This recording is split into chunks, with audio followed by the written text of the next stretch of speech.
All right, this is part 2 of the tutorial for the Self-Management Solutions tracking sheets for BCBA and BCABA experience with a single supervisor.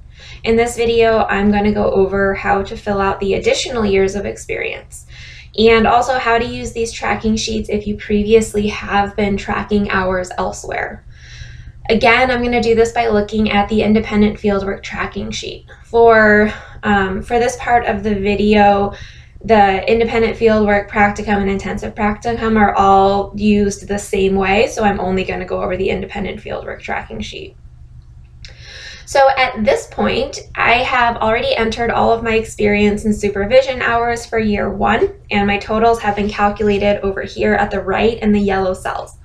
When I look at year 2 of my tracking sheet, you can see that it is still blank. My totals have not transferred automatically from year 1.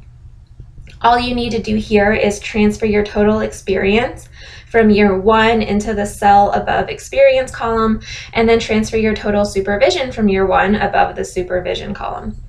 If for some reason you have received hours of supervision and experience in year 1 that you did not want to track on this form, you can add those into your totals and include them at this point in year 2. So for example, let's say that I accumulated 700 hours of experience in year 1 and 35 hours of supervision.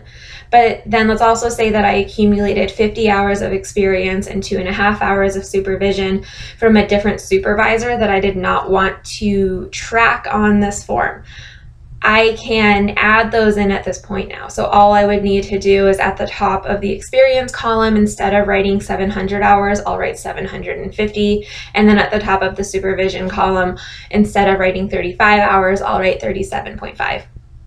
Additionally, if you have already started accumulating experience hours and were previously using a different method to track your progress, but now you want to use these tracking sheets, you can start using these tracking sheets simply by skipping year 1 altogether and starting at year 2.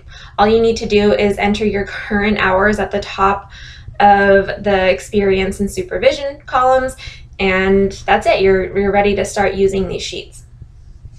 At this point, you can use the tracking sheets just the same as you did for year 1. If you have not seen the videos for tracking hours on year 1, you can go back and check out that video. There's also a third sheet in these tracking forms that can be used just the same as year 2.